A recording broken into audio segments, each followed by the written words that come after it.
Chapter 6. Marilla Makes Up Her Mind. Get there they did, however, in due season. Mrs. Spencer lived in a big yellow house at White Sands Cove, and she came to the door with surprise and welcome mingled on her benevolent face. "Dear, dear," she exclaimed, "you're the last folks I was looking for today, but I'm real glad to see you. You'll put your horse in? And how are you, Anne?" "I'm as well as can be expected, thank you," said Anne smilelessly. A blight seemed to have descended on her.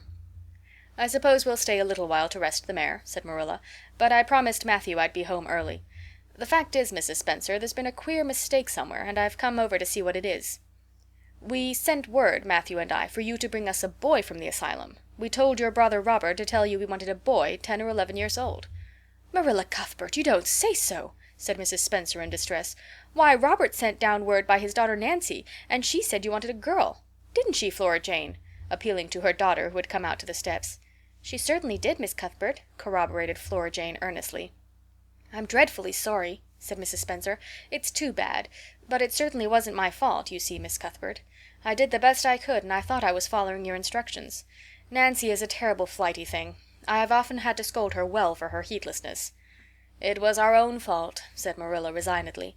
"We should have come to you ourselves and not left an important message to be passed along by word of mouth in that fashion.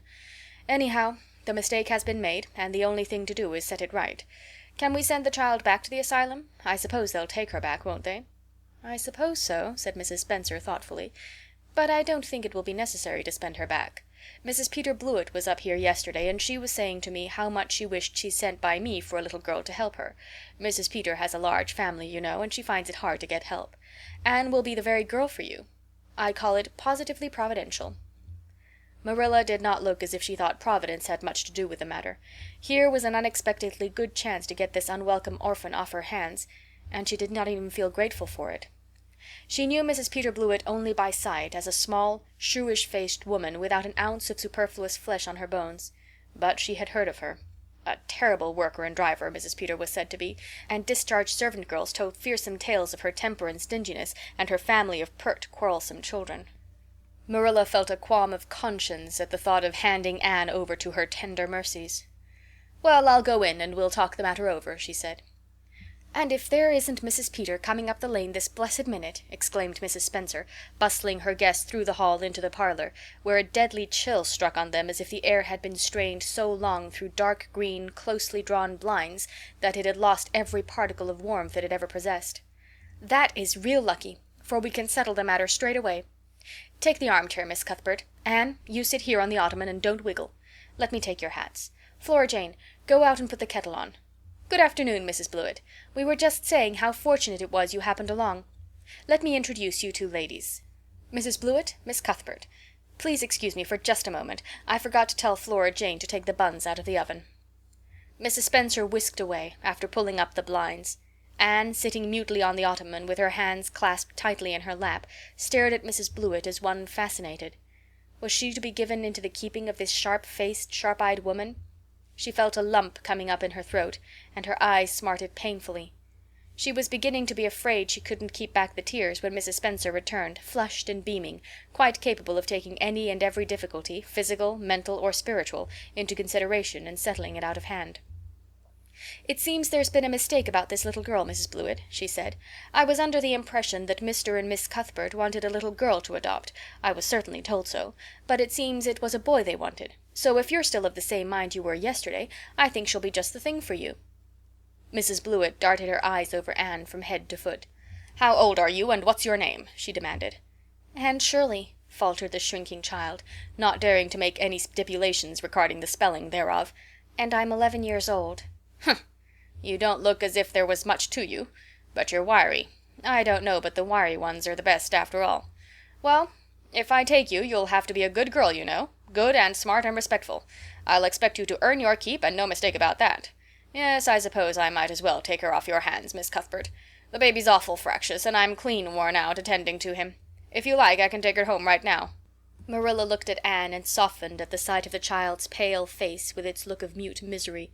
The misery of a helpless little creature who finds itself once more caught in the trap from which it had escaped.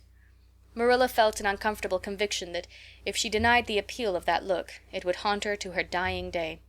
Moreover, she did not fancy Mrs. Blewett. To hand a sensitive, high-strung child over to such a woman— No, she could not take the responsibility of doing that. "Well, I don't know," she said slowly. "I didn't say that Matthew and I had absolutely decided that we wouldn't keep her. In fact, I may say that Matthew is disposed to keep her. I just came over to find out how the mistake had occurred. I think I'd better take her home again and talk it over with Matthew. I feel that I oughtn't decide on anything without consulting him. If we make up our mind not to keep her, we'll bring or send her over to you tomorrow night. If we don't, you may know that she is going to stay with us. Will that suit you, Mrs. Blewett?" "I suppose it will have to," said Mrs. Blewett, ungraciously. During Marilla's speech a sunrise had been dawning on Anne's face.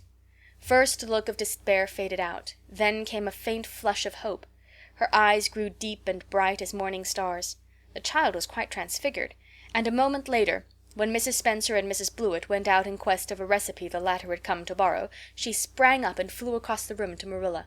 "Oh, Miss Cuthbert, did you really say that perhaps you would let me stay at Green Gables?" she said in a breathless whisper, as if speaking aloud might shatter the glorious possibility. "Did you really say it? Or did I only imagine that you did?" "I think you'd better learn to control that imagination of yours, Anne, if you can't distinguish between what is real and what isn't," said Marilla crossly. "Yes, you did hear me say just that and no more. It isn't decided yet, and perhaps we will conclude to let Mrs. Blewett take you after all. She certainly needs you more than I do." "I'd rather go back to the asylum than go to live with her," said Anne passionately. "She looks exactly like a gimlet." Marilla smothered a smile under the conviction that Anne must be reproved for such a speech. "A little girl like you should be ashamed of talking so about a lady and a stranger," she said severely. "Go back and sit down quietly and hold your tongue and behave as a good girl should." "I'll try to do and be anything you want me, if only you'll keep me," said Anne, returning meekly to her ottoman. When they arrived back at Green Gables that evening, Matthew met them in the lane.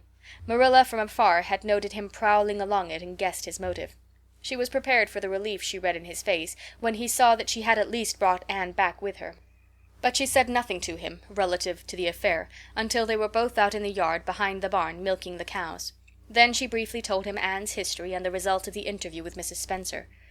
"I wouldn't give a dog-eye like to that Blewett woman," said Matthew with unusual vim.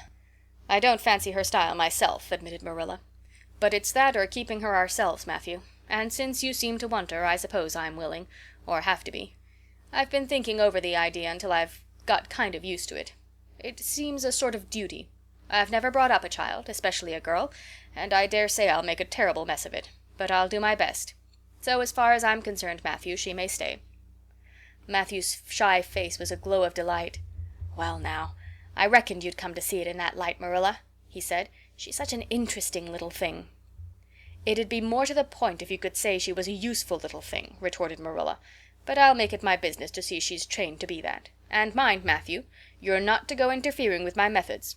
Perhaps an old maid doesn't know much about bringing up a child, but I guess she knows more than an old bachelor. So you just leave me to manage her. When I fail it'll be time enough to put your oar in." "There, there, Marilla, you can have your own way," said Matthew reassuringly. "Only be as good and kind to her as you can without spoiling her. I kind of think she's one of the sort you can do anything with if only you get her to love you." Marilla sniffed to express her contempt for Matthew's opinions concerning anything feminine, and walked off to the dairy with the pails. "I won't tell her tonight that she can stay," she reflected as she strained the milk into the creamers. "She'd be so excited that she wouldn't sleep a wink. Marilla Cuthbert, you're fairly in for it. Did you ever suppose you'd see the day when you'd be adopting an orphan girl? It's surprising enough, but not so surprising as that Matthew should be at the bottom of it, him that always seemed to have such a mortal dread of little girls. Anyhow, we've decided on the experiment, and goodness only knows what will become of it."